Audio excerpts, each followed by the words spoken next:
672, tomada 1. Botou. Foi câmera. Ação. Eu tô um pouquinho para a esquerda da tela, não tô? Pra direita. Para direita. Ah, sim, para a direita da tela, é isso mesmo. Também no pontozinho. É, nada a ver com posição ideológica. Bote isso embaixo. Esse projeto não foi pensado. Sim, quando uma falinha que a gente colocou no TGPO foi de oportunidade. Quando a personagem do B de Paiva diz assim: o senhor trabalha para o governo, né, doutor? Aí ele diz: não, trabalho para o Estado.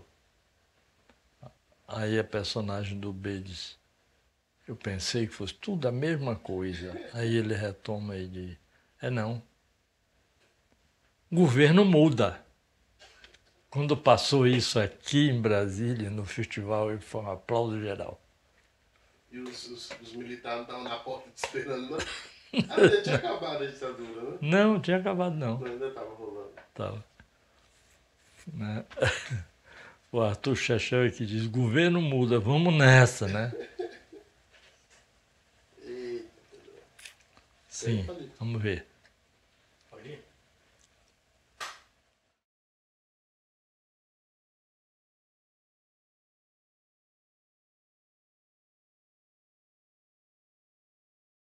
A minha relação com o cinema é evidente que passa por aquele paraíso que foi a Itália nos anos 60, 70 e depois continuei indo lá sempre.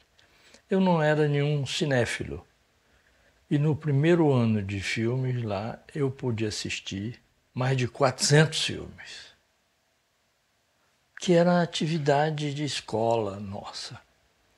E eu passei a acreditar que cinema é uma arte, ou é uma profissão, ou é um fazer que se aprende no processo reverso. Quer dizer, é vendo, é olhando e depois é procurando saber o que estava por trás de cada momento daquele de fazer, né? E eu tive a sorte de ter nas mãos roteiros de grandes filmes, como La Dolce Vita. O filme é uma espécie de catedral, mas o roteiro é singelo, é simples. Assim como Ladrão de Bicicleta, o filme é simples, de uma potencialidade dramática inquestionável, e o roteiro é simples.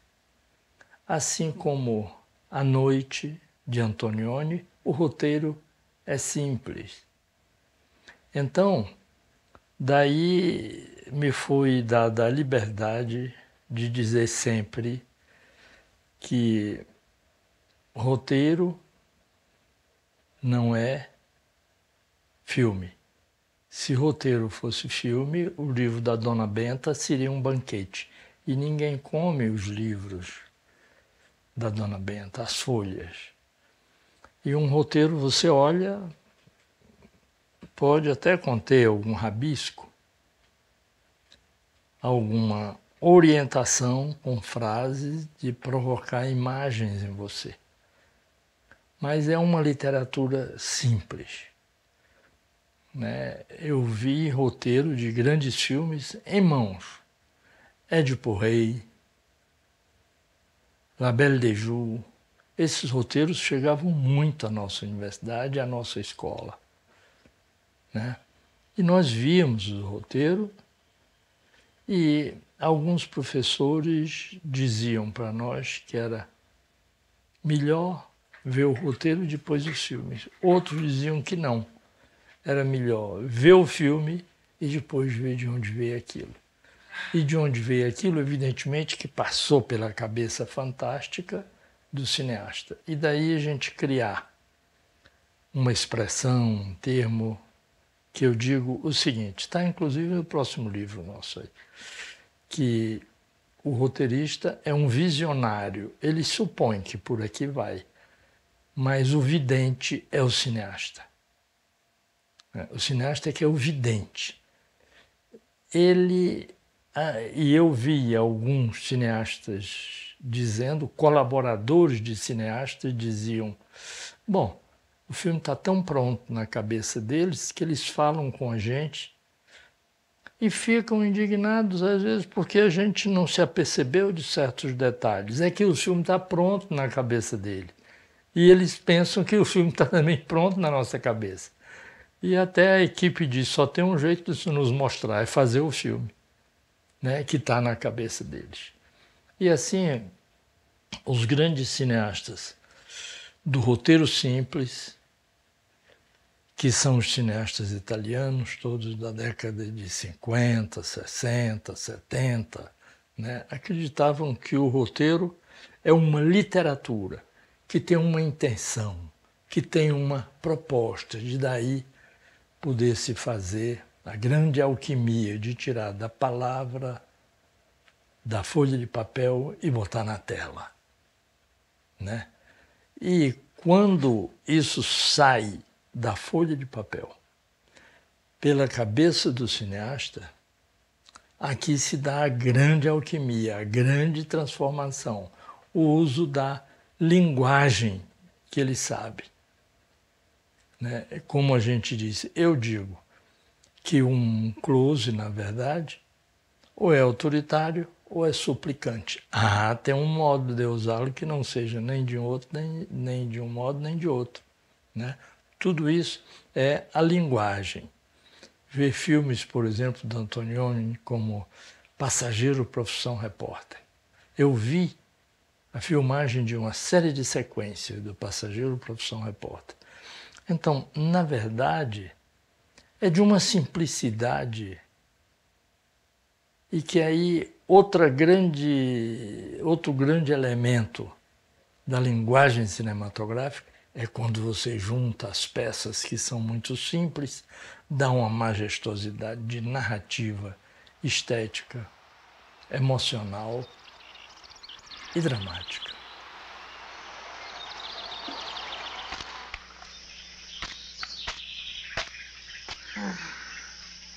Eu sei que a minha filha é despreparada de tudo. Mas quem sabe ela aprende alguma coisa, né? Depois, ela indo, aqui é uma boca a menos. Já ajuda, né? É a medalha milagrosa.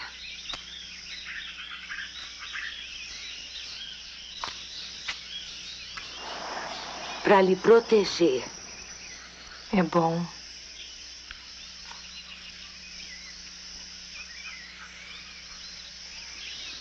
Até logo, dona Zenaide.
Nessa escola de cinema desse país, onde eu tive a sorte, a fortuna e ao mesmo tempo de ficar ali imprensado que eu não posso errar, porque eu aprendi, fui no laboratório do acertar. É que todos eles iam antes com uma pessoa ou duas, ou uma secretária de produção, ou um fotógrafo, visitar exaustivamente as locações. Isso reduzia muito o tempo de decisão de posicionamento de câmera, a visada da câmera. Olhar para que lado eu quero que a câmera e o mundo olhem comigo. E daí já decidir movimentos de atores, né, de personagens e tudo. Então, conhecer bem as locações é fundamental para que se possa dizer a primeira câmera é aqui, a segunda é ali, a terceira é aqui de novo, né? E isso de conhecer as locações lhe bota dentro do universo que vai ser filmado. E os geógrafos também dizem que existem duas grandes linhas. Uma é do espaço, que é geográfico ou geométrico. Por exemplo, o espaço de uma cidade no interior do Ceará. Bom, e um espaço de uma cidade no interior do Rio Grande do Sul. São diferentes, tudo bem. Mesmo que eu prenda a outra linha do tempo. Ambas em 1919. Mas e o deslocamento espacial? Já não é a mesma coisa. Agora, se eu quero definir um filme, eu tenho que dizer em que época é e em que espaço geográfico é. Quando eu digo em que época é, eu estou dando a roupa das pessoas, a paisagem urbana, o universo vocabular, tudo isso numa época. E também no espaço geográfico também. Espaço geográfico de como é que a mesa é posta, tem a alimentação, tem a cor da pele, tem a fisionomia das pessoas. No TGPO tem um fato curiosíssimo, que é quando o TGPO, feito numa cidade muito pequena, mas quando o filme foi projetado na Alemanha, uma professora alemã se interessou muito pelo filme e veio visitar a cidade de Itaiçaba. Eu fui com ela. E com ela, então, ela viu que a cidade se reconstruía mais com a cena do que, na verdade, era com o espaço físico, né? Então, conhecer bem as locações e a época, geografia, espaço, tempo, geografia humana, geografia física, né? Isso aí determina a paisagem que você quer. Sem isso, algo está em falso aí, né?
E eu fiquei muito surpreso a primeira vez que fui falar com o Herman Lima, o autor do conto Tigipió. Quando fui falar, ele conversou comigo 5 minutos, tomamos um cafezinho, aí depois ele disse: eu queria lhe mostrar o rosto de uma personagem. Aí pegou a revista Veja e mostrou o ator e disse: essa personagem do meu conto tinha esta cara aqui. Então, eu aproveitei a sugestão dele. E outra é que ele me perguntou se eu manteria a época e o espaço. Eu disse ele que sim. Aí ele, porque metade já está relatado aí, no espaço que você escolheu e na época que você escolheu. Verdadeiramente estava no conto o que nós colocamos no roteiro, né?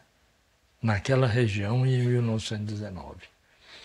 E daí eu fiquei muito a cavalheiro, porque mais do que conhecer a locação, eu vivi a locação quando criança também, porque ali era a casa do meu avô. Era a cidadezinha do meu pai. E eu sabia muito bem, é tanto que de Brasília, com a produção que já estava arrumando, eu dizia: vai estar em tal lugar e ver que a casa tem um pé direito duplo, é só meia parede. É porque eu quero a câmera em cima num determinado momento, né? Então, conhecer bem é como a gente diz em relação ao escritor e ao cineasta. O escritor, na verdade, tem um filme na cabeça dele e põe no papel. E nós temos o filme no papel e depois vamos tirar da nossa cabeça, né? Então, no Tigipió, houve um esmero muito grande meu. Antes de começar a filmagem mesmo, eu já conhecia bem a locação e pude, inclusive, prender determinadas cenas à posição de iluminação natural do sol, de modo a me dar mais segurança e me dar mais velocidade na hora de realizar cada sequência, né? Então, do ponto de vista das locações como catálogo para mim, já existia com uma segurança muito grande, né?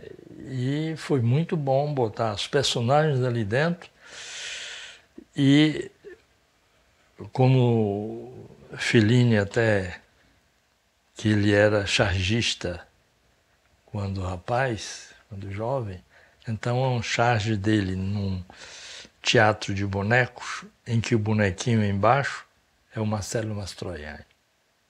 E ele é o manipulador do boneco. Essa charge dele é muito significativa nesse sentido. Então, o Tigipió tem muito isso, dos planos vetorializados. E o montador, que era um professor, José Tavares de Barros, ele também dizia assim: Pedro, você traz um plano que já pede o seguinte, que está na lata. Né? Então, nenhum estava ali por acaso, nenhum plano. É por isso que, ao invés de filmar 6 horas, que é um tempo de negativo muito apertado, para cinematografia, digamos, econômica, no Tigipió nós filmamos 4 horas. né? E em 4 horas nós tínhamos o filme em que ele não teve nenhuma dificuldade de fazer uma edição limpa, inventar cortes, porque não tinha material, né? Então, o filme, se está num conhecimento do que história tem que contar, com que personagens, aonde e quando, é uma boa segurança. E conhecer a linguagem cinematográfica. O